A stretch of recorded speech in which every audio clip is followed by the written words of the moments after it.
adalah menjadikan kita rumah kediaman. Mungkin sejauh kita jadi orang Kristen, kita berpikir Tuhan mati di kayu salib buat kita bawa kita ke surga. Ya, itu pengetahuan umum orang Kristen. Yesus mati di kayu salib untuk tebus dosa-dosa kita supaya kita memperoleh apa? Hidup yang kekal. Yes, that's the main reason, itu alasan utama. Tapi bukan itu aja. Ada alasan yang menurut saya penting yang Alkitab bukakan. Kenapa Tuhan mati bagi kita? 1 Korintus 6 ayat 19 sampai 20 bilang, atau tidak tahukah kamu bahwa tubuhmu adalah apa? Bait Roh Kudus yang diam di dalam kamu. Roh Kudus yang kamu peroleh dari Allah, dan bahwa kamu bukan milik kamu sendiri, sebab kamu apa? Telah dibeli, dan harganya telah lunas dibayar. Karena itu muliakanlah Allah dengan tubuh. Kita dibeli oleh Yesus Kristus. Jadi mungkin ada yang kurang mengerti tentang konsep teologi ini. Sebelum kamu kenal Tuhan, kamu adalah hamba dosa. Kamu adalah budak dari kerajaan kegelapan. Ya, semua orang yang belum mengenal Yesus Tuhan, mereka adalah budak dosa, hamba dari kegelapan.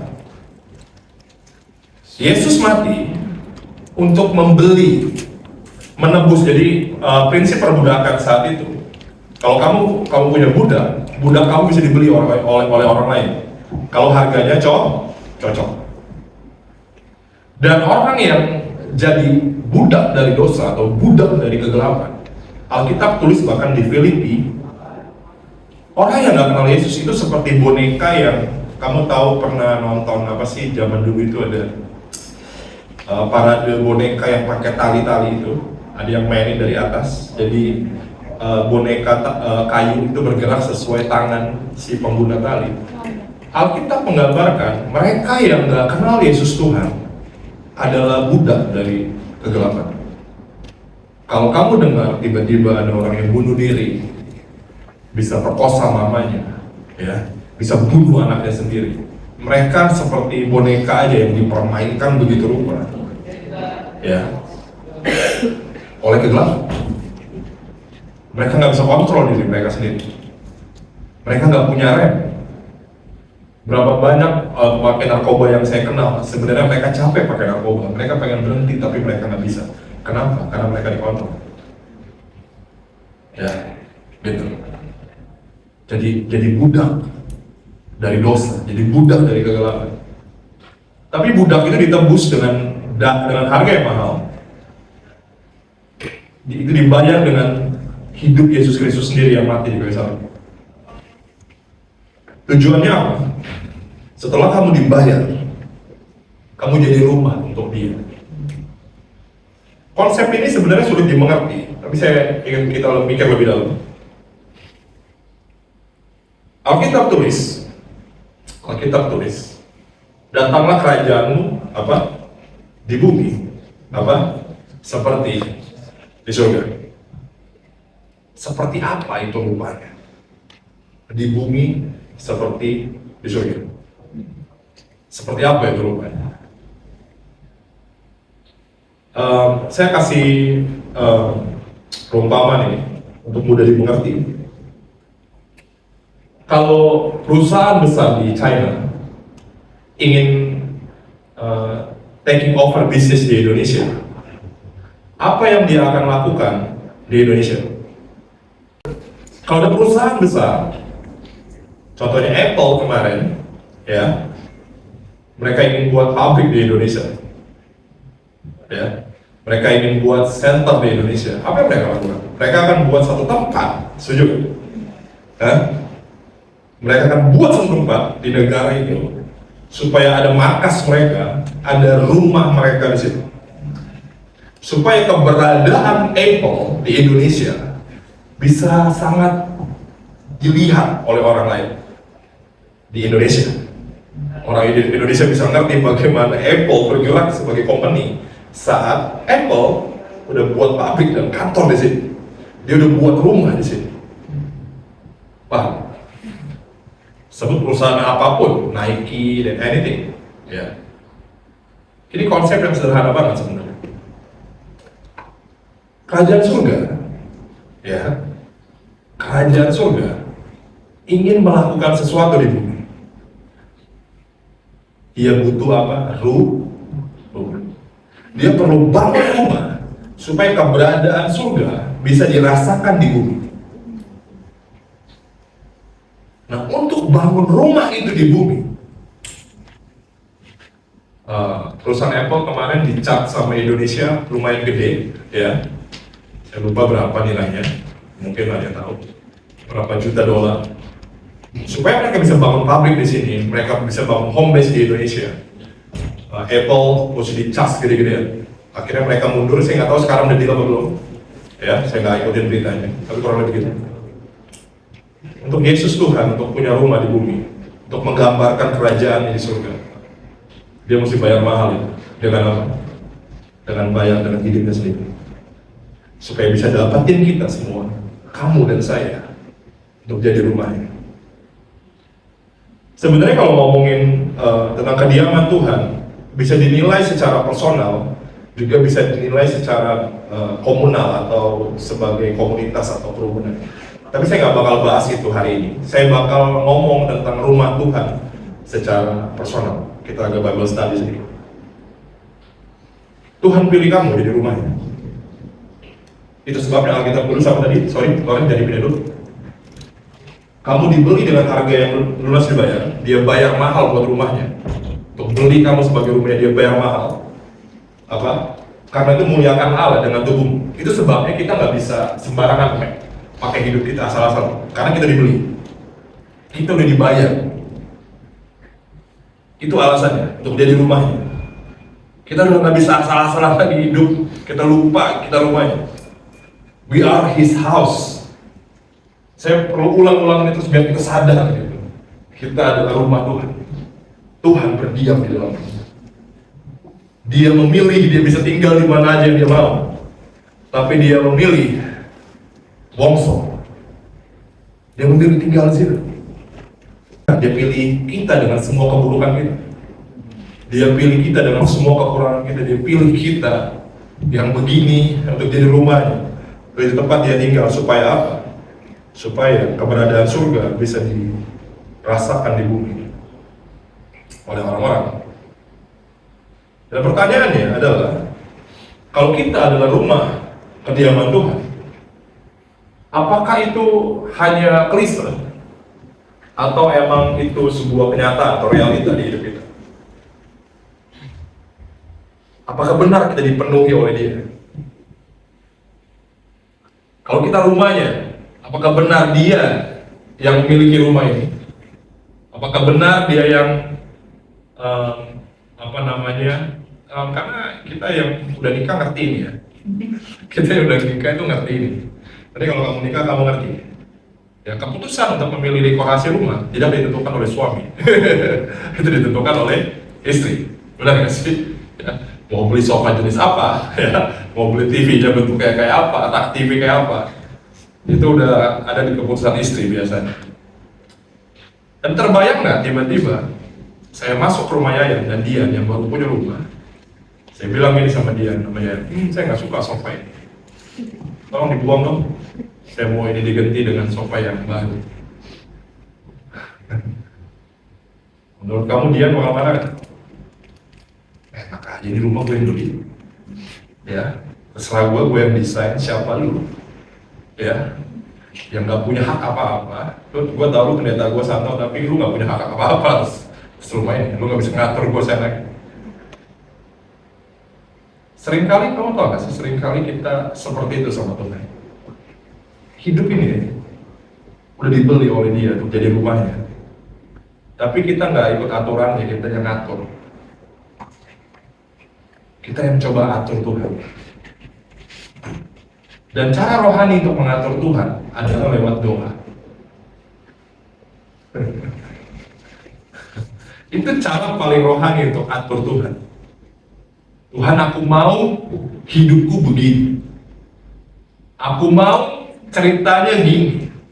Aku mau arah hidupku gini. Seringkali doa kita pakai jadi cara kita untuk ngatur diri.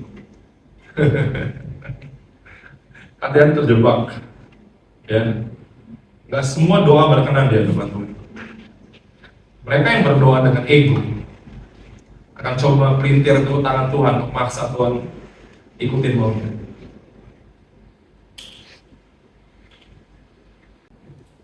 Kalau tubuh kita bait Allah, kalau rumah kita bait Allah, pertanyaannya apa yang memenuhi kita?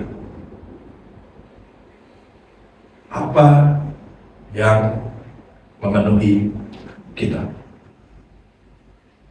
Saya tuh suka kalau rumah orang Batak zaman dulu. Ya. Rumah orang Cina jangan kayak gini walaupun mereka Kristen. Rumah orang Batak, kalau saya ke rumah orang Batak, teman-teman saya yang Batak, itu selalu ada lukisan Yesus bersama 12 murid. Kalau masuk tuh, udah gambar Yesus, ya kan? Gak lama masuk ke ruang tengah dikit, ini ruang tamu ya. Lukisan Yesus dengan 12 murid. Masuk ke ruang tengah, ada lukisan Yesus lagi mikul salib. Benar nggak? Masuk ke kamar teman saya, ada lukisan Yesus lagi gendong domba. Masuk ke orang Batak, di setiap ruangan ada lukisan Tuhan Yesus. Benar nggak? Orang Batak katakan amin. Benar nggak? Saya Ya. Belum lagi pinggiran-pinggirannya ada apa? Ayat-ayat, ya kan? Ayat ini, ayat itu, ya kan? Pintu kamar. Hah? Depan pintu kamar. Depan pintu kamar ada gantungan apa namanya? Apa itu? Pokoknya kata-kata, pokoknya rohani banget. Ya. Jadi kalau masuk ke rumah orang Batak kita bisa rasain, wah, ini keresten sekali. Ya nggak sih? Ya kan? Gitu. Jadi lagi kita masuk, apa yang memenuhi rumah itu menjelaskan apa agama pemiliknya. Setuju nggak sih? Ya. Pertanyaannya gini, kalau rumah kita bait Allah, apa yang memenuhi kita? Apakah yang memenuhi kita poster-poster, siapa itu namanya artis Korea yang lagi ini viral? Siapa? Blackpink. Blackpink kan? Apakah kalau orang ketemu kamu? Apakah kalau orang masuk? Apakah kalau orang ketemu kamu, orang masuk ke kehidupan kamu, lihat hidup kamu yang mereka dengar tentang tim sepak bola yang kamu suka?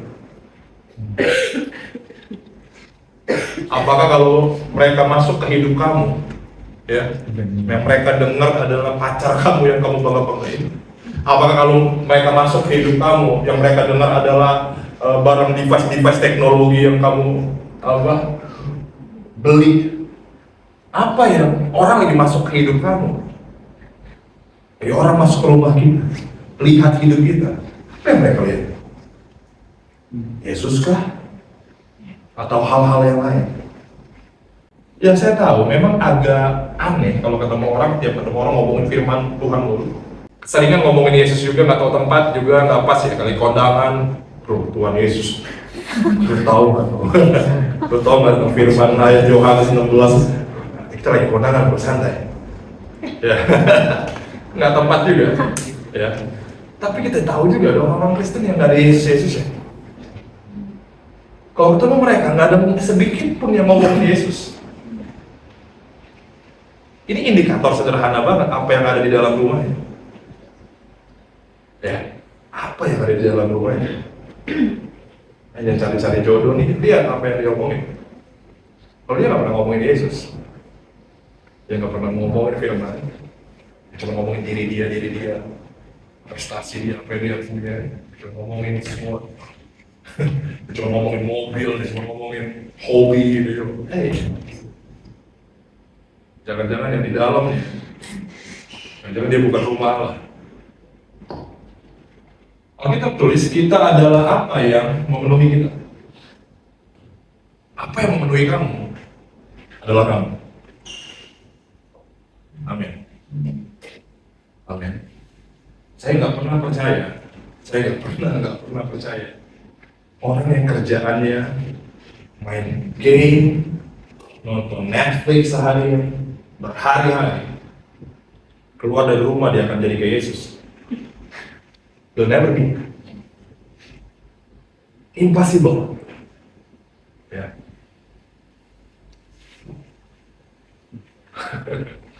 Kita adalah apa yang memenuhi kita.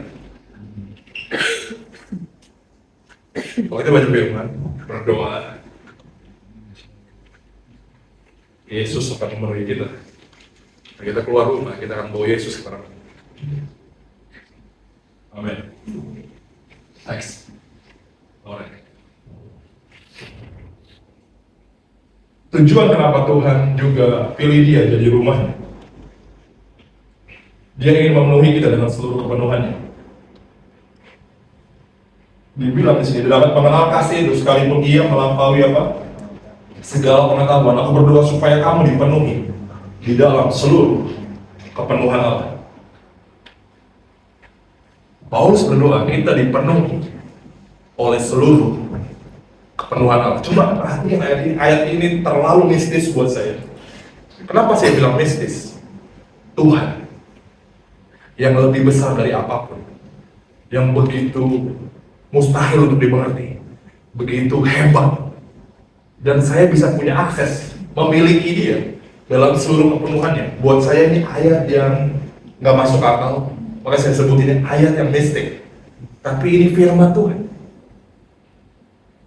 Saya bisa dipenuhi oleh Allah dengan segala kepenuhannya, dengan segala hikmatnya, dengan segala maha kepintarannya, dengan segala maha pengetahuan, dengan manusia punya akses buat itu. Can you imagine? Kau bisa bayangin nggak? Kau punya akses untuk memiliki seluruh kepenuhan Allah.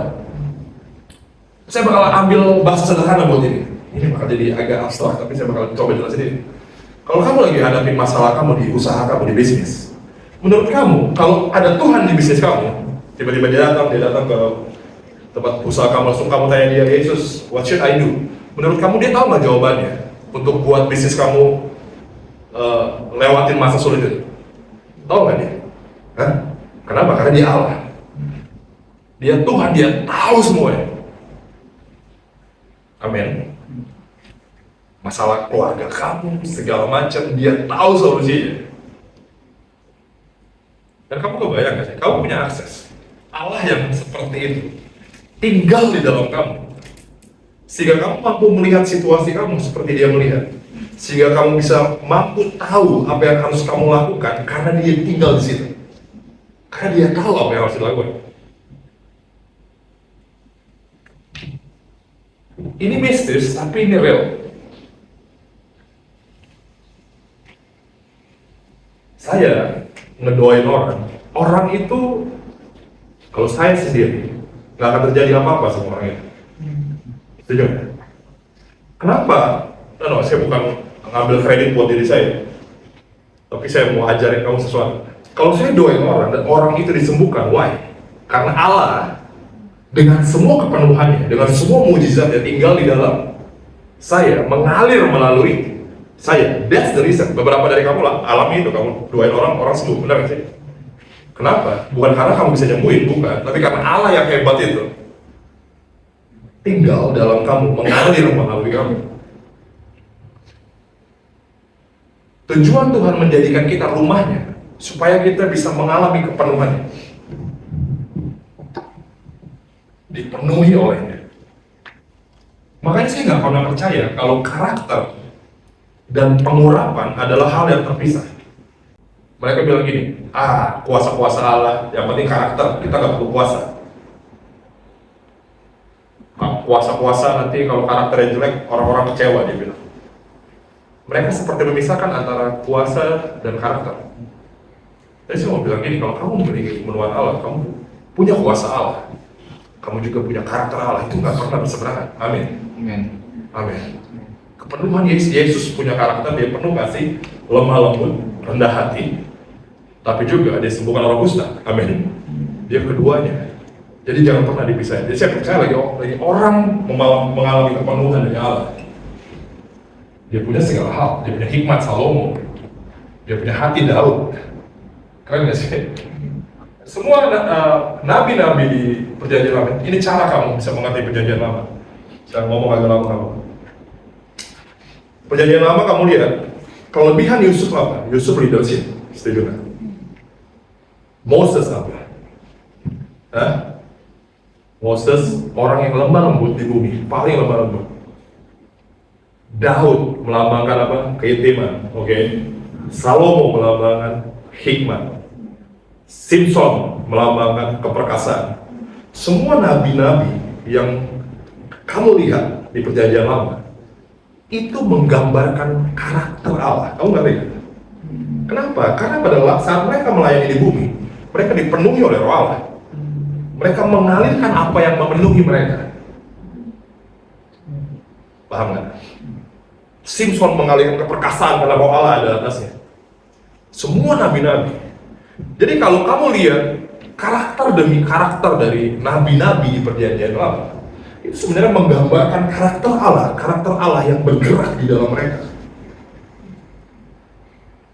Dalam perjanjian baru sekarang, kalau dulu Roh Allah hanya hinggap atas orang-orang tertentu, karakter Allah nggak dibagi secara penuh. Ya, untuk Daud dia intim, tapi dia jatuh di perjinahan. Nggak penuh, bener kan? Simpson dia perkasa, ya, tapi dia nggak tahan lihat perempuan, bener kan? Ya, karakter Allah nggak penuh di dalam diri orang-orang itu. Salomo penuh dengan hikmat, tapi juga akhirnya di akhir hidupnya dia nyembah berhala. Karakter Allah nggak penuh. Tapi di perjanjian baru, semua karakter yang baik dari nabi-nabi di perjanjian lama itu bisa jadi ngumpul jadi satu secara penuh, memenuhi kamu. Kamu bisa punya hikmat Salomo di waktu yang sama. Kamu bisa punya kepemimpinan seperti Yusuf di waktu yang sama. Kamu bisa punya hati yang mencari Tuhan seperti Daud di waktu yang sama. Semua akses untuk karakteristik itu kita miliki di perjanjian baru. Can you imagine? Semua yang tertulis di Alkitab bukan cuma buat diingat-ingat gitu. Oh, Yusuf hebat ya, dia bisa begini, dia bisa gitu. Kamu punya akses untuk alam itu. Artinya kalau Tuhan bisa angkat Yusuf, dia bisa angkat kamu. Amin. Amin. Amin. Itu yang dimaksud dengan kepenuhan Allah. Alkitab menunjuk semua kepenuhan Allah ada dalam diri Yesus.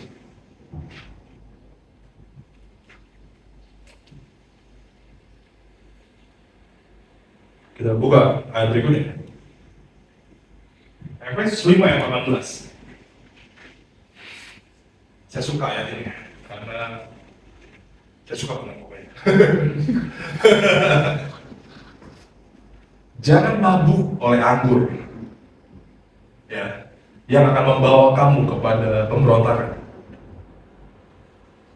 Tapi terlebih daripada itu penuhilah apa? Be filled, bahasa Inggris apa sih? Dipenuhi secara terus-menerus oleh apa? Roh Kudus.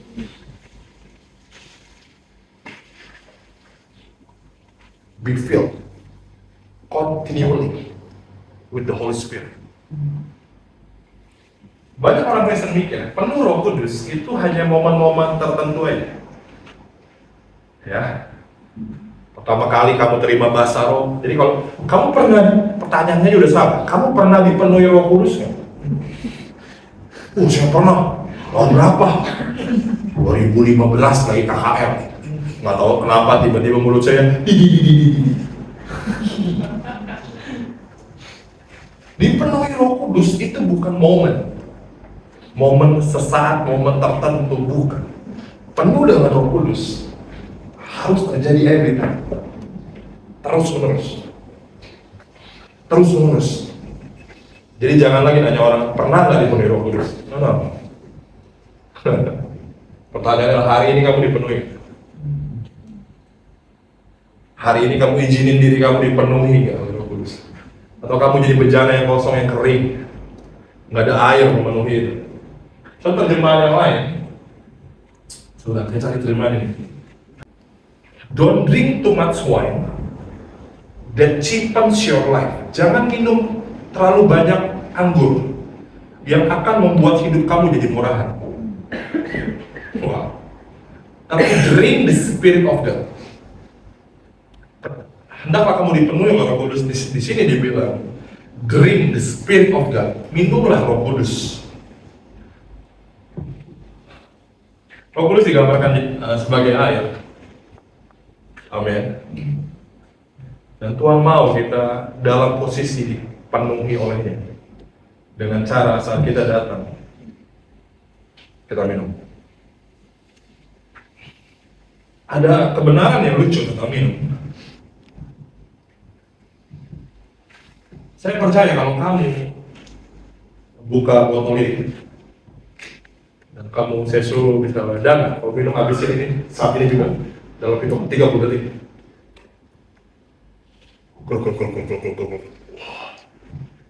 Salut ya, karena dia mungkin dari jam 3 tadi nggak minum. Ya, saya kasih ya. Habis 30 detik. Langsung saya minta, yuk ambil lagi 1 botol lagi. Saya kasih lagi dia, saya suruh dia minum lagi. Mungkin yang kedua nggak bisa langsung habis, tapi mungkin cuma habis setengah botol. Dia ngerasa semua dahaganya udah dibalas, oke? Botol ketiga, saya kasih dia. Dana 1 botol lagi, minum lagi. Menurut kamu, botol ketiga sisa berapa? Apa? Paling cuma dikit banget dia minum.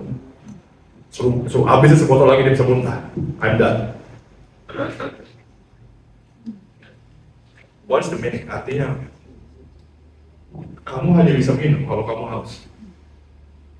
Mereka yang gak haus, gak akan pernah bisa minum. Itu jawaban kenapa orang gak dipenuhi Roh Kudus. Orang gak haus. Kenapa kamu gak haus sama Roh Kudus? Karena kamu gak ngerti siapa itu Roh Kudus.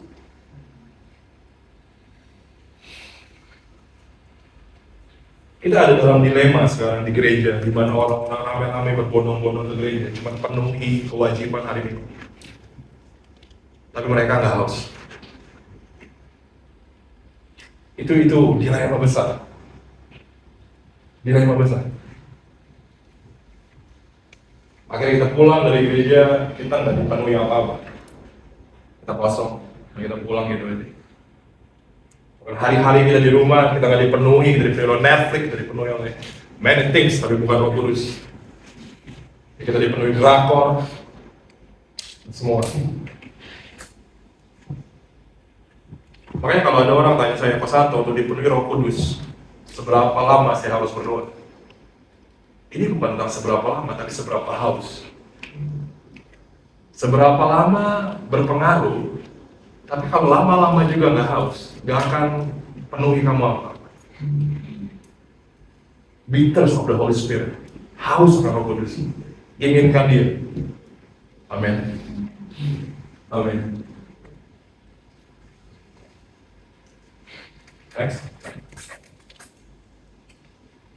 Next aja guys. Lukas 19 ayat 45. Ada tertulis, rumahku adalah rumah doa. Tapi kamu menjadikannya sarang penyamuk. Tuhan pilih kamu jadi rumahnya, supaya jadi rumah doa. Katakan rumah doa. Nggak jadi rumah yang lain. Dia pilih kita jadi rumahnya, to be the house of prayer. Makanya orang Kristen hanya bisa hidup dengan doa. Doa adalah nafas kita. Kalau kita nggak jadikan hidup kita rumah doa, kita akan jadikan sebaliknya. Apa? Sekali lagi, kalau kita nggak jadikan rumah ini, rumahnya ini, jadi rumah doa, kita akan jadikan rumahnya ini apa? Sarang penyamuk. Ayatnya bilang gitu. Kamu cuma bisa pilih dari ayat ini. Rumah doa atau sarang penyamuk. Kita nggak punya banyak pilihan. Kita nggak bisa di middle. Mereka yang nggak punya kehidupan doa, cuma butuh waktu untuk jadikan diri mereka penyamuk, jadikan diri mereka penipu, jadikan diri mereka munafik, jadikan diri mereka orang yang penuh dengan ambisi yang salah, jadikan mereka sombong, jadikan mereka haus akan dunia ini.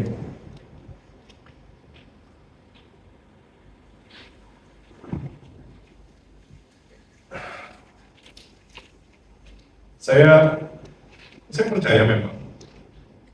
Coba ngomong sedikit tentang bahasa roh. Siapa yang sudah bahasa roh sih? Ini pertanyaan Kristen karismatik. Siapa yang sudah berbahasa roh sih? Yes. Bahasa roh. Saya nggak suka juga dengan pernyataan kalau orang nggak punya bahasa roh, nggak punya Roh Kudus. Ya.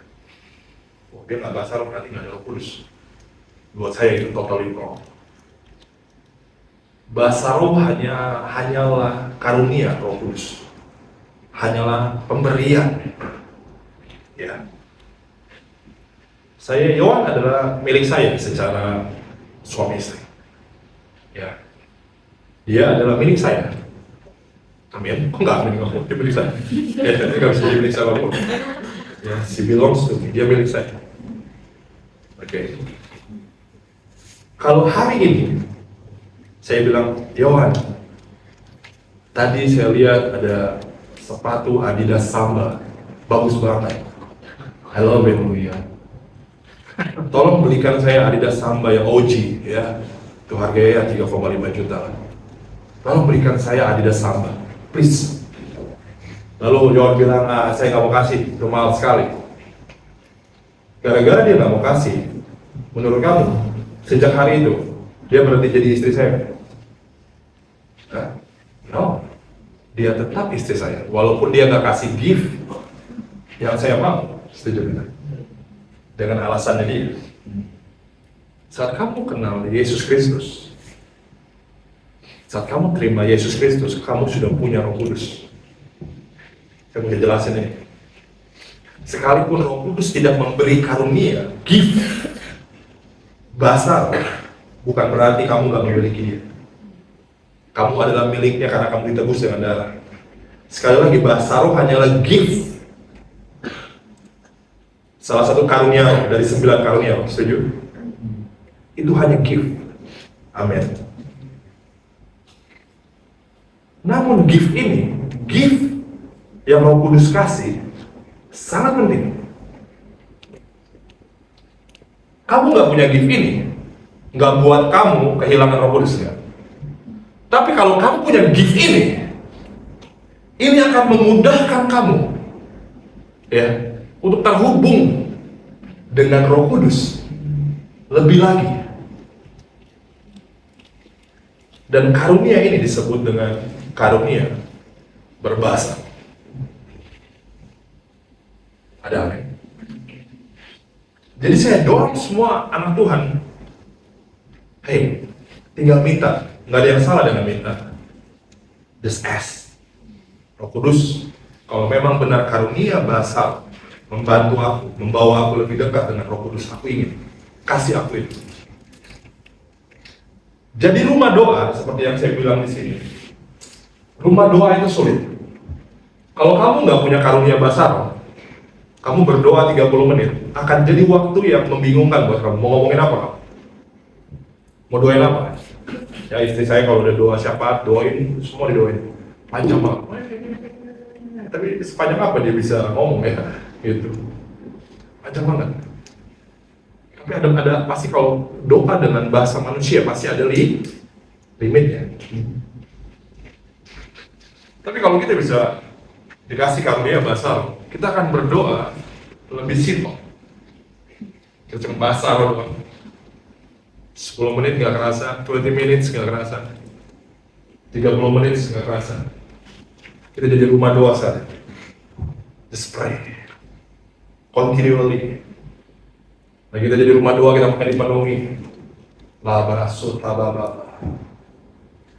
Itu pentingnya kenapa saya bilang bahasa roh bagi kehidupan orang percaya, supaya kita bisa memenuhi, supaya kita bisa menghidupi apa yang Tuhan bilang, untuk jadi rumah doa. Amin. Amin. Minta bahasa. Minta bahasa. Saya terkadang lebih suka bahasa daripada saya nyanyi. Nggak tahu kenapa. lagi mulai basah or something different. Atmosfer berubah, semua berubah. Kamu yang mungkin ngalamin doa di rumah nggak ngalamin apa-apa, ngerasa mentok, ngerasa kering atau apa, mungkin kamu bisa minta karunia basah roh. Nah, kalau memang Tuhan udah kasih, jangan ditahan, ya basah roh. Kamu akan rasain perbedaannya. Next, satu lagi teman saya. Untuk dipenuhi roh Allah, ini juga yang menarik. Karena banyak orang Kristen kalau dipenuhi roh Allah itu bicara tentang doa, bahasa roh, doa. No. Firman Tuhan juga bisa membuat kamu dipenuhi roh. Roh lah yang memberi hidup, daging sama sekali gak berguna. Perkataan-perkataan yang kukatakan kepadamu adalah roh dan hidup. Yesus yang bilang, kalau perkataannya sendiri adalah roh. So, lagi kamu baca Alkitab, kamu minta Roh Kudus hadir, kamu baca itu, kamu akan dipenuhi oleh roh. Ya, kamu akan dipenuhi selain kamu doa, selain kamu basar, labrak, kusut, kebaba. Ini yang saya suka lakuin kalau saya doa. Saya bukan orang yang bisa misahin antara kapan waktu doa, kapan baca Alkitab, kapan waktu worship. Saya melakukan di waktu yang sama. Nah, saya pagi doa, saya akan hidupin lagu worship, saya akan worship, saya akan basaro, saya akan baca Alkitab, nanti doa lagi, basaro lagi, mungkin worship lagi. Ada orang-orang yang dipisah-pisah mungkin, saya mesti worship 2 lagu baru baca Alkitab, ya that's up to you. Tapi saya melakukan semuanya sama-sama, karena saya percaya semua adalah roh. Semua adalah kerja dari Roh Kudus. Worship adalah pekerjaan Roh Kudus, berbahasa roh adalah pekerjaan Roh Kudus, baca firman adalah pekerjaan Roh Kudus. Firman perkataan Yesus adalah roh dan kehidupan. Saya mau diisi. So, just doing it. Amen. Next, Loren. Ini terakhir semua bagi kamu. Seberapa banyak yang tersedia, seberapa banyak yang terisi. Seberapa banyak kita mau dipenuhi Allah dalam kapasitas seperti apa? Next. Cerita ini tentang seorang istri Nabi, di mana nabinya meninggal dan istrinya punya banyak hutang. Lalu sang istri ketemu dengan sang nabi namanya Elia. Terus Elia bilang, ibu apa yang bisa aku lakukan kepadamu? So, ibu itu bilang, aku punya banyak hutang karena istriku sang nabi udah meninggal. Suamiku sang nabi udah meninggal. Si istri karena sang nabi meninggal, dia bingung dia mesti bayar hutang sang nabi di mana. Lalu dia ketemu dengan Elia, apa yang kau berbuat bagimu? Kata Elisa. Beritahukanlah kepadaku apa yang kau punya di rumah. Berkatalah perempuan itu, hambamu ini gak punya sesuatu apapun kecuali kandi atau buli-buli yang berisi minyak. Lalu berkatalah Elisa, pergilah mintalah bejana-bejana dari luar daripada segala tetanggamu, bejana-bejana yang kosong, tapi jangan terlalu sedikit. Kemudian masuklah, tutuplah pintu sesudah engkau dan anak-anakmu masuk. Lalu tuanglah minyak itu ke dalam segala bejana, mana yang penuh angkatlah. Pergilah perempuan itu daripadanya, ditutupnya pintu sesudah ia dan anak-anaknya masuk. Dan anak-anaknya mendekatkan bejana-bejana kepadanya, sedang ia terus menuang. Ketika bejana-bejana itu sudah penuh, berkatalah perempuan itu kepada anaknya, dekatkanlah kepadaku sebuah bejana lagi. Tapi jawabnya kepada ibunya, nggak ada lagi bejana. Lalu berhentilah minyak itu mengalir.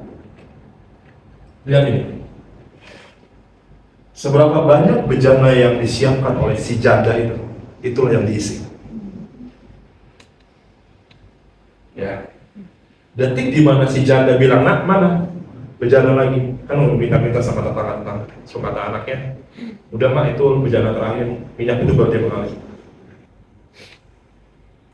Kalau ada bejana lagi, ngalir lagi nggak? Masih ngalir nggak? Berhenti nggak? Kalau dia punya 200 bejana, semua bejana diisi minyak. Seberapa banyak yang disediain? Ya kalau dia punya banyak banget, jadi juragan minyak kali itu. Bisa bayar utang suaminya. Ya mungkin bukan bejana, cerigen, apa-apa dibawain semua. Jadi juragan minyak kali. Tapi saya, bejananya terbatas dari tetangganya dia minjem, akhirnya minyaknya berpengaruh. Karena keterbatasan yang dia miliki. Saya mau bilang gini, Roh Kudus Alkitab terus di Korintus, dia dicurahkan dengan tidak terbatas. Dia nggak terbatas, kamu yang terbatas. Bahkan seringkali kamu yang membatasi dia. Ya, seringkali kita udah bahasanya gitu, bahasa kerennya kita taruh Tuhan di box. Kita mau mulai doa, kita udah mikir gini, kayaknya doa 10 menit cukup untuk membuat Tuhan memenuhi Tuhan. Kita udah siapin 3 cangkir kecil, cukup lah untuk Tuhan penuhi. Padahal dia besar banget. Tuhan itu maha besar, sebab Tuhan maha besar. Kalau saya anggap Tuhan adalah samudera luas, kamu cuma kasih sebotol untuk dia isi, bagaimana mungkin itu bisa cukup menggambarkan dia? Itu sebabnya Paulus berdoa. Paulus ajarin kita untuk terus-menerus dipenuhi Roh Kudus. Artinya apa? Kita terus-menerus kasih bejana untuk diisi. Nggak ada limit. Ya. Jangan pernah jadi pola pikir orang Kristen yang kayak gini. Aku cukup pagi ini berdoa 5 menit, bahkan 30 menit. Udah itu sisanya aku nggak ada doa.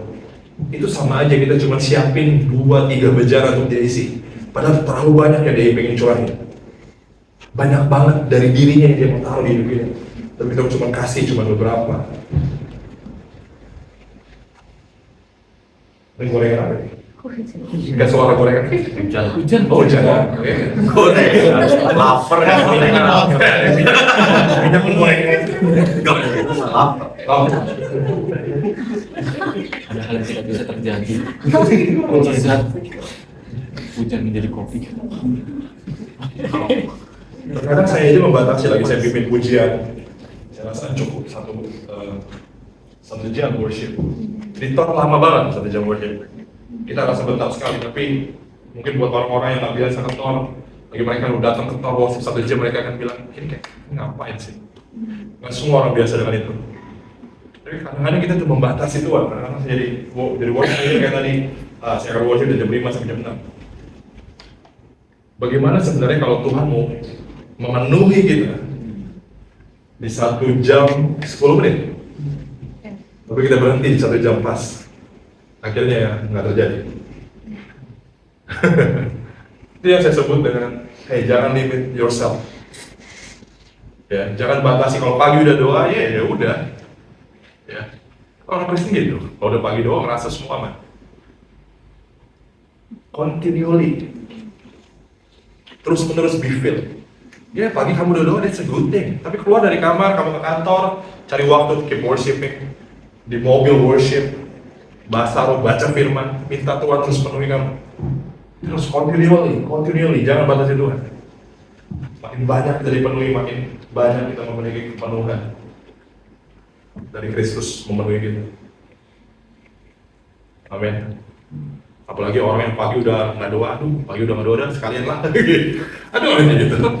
Pagi ini gua nggak doa, ya udah sekalian aja buat dosa. Gitu. Ya udah, kalau pagi nggak kebangun, nggak doa, ya udah doa lanjut aja.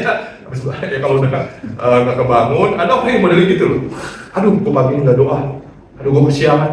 Yaudah, buat dosa aja sekalian. Kayak aneh ya gitu.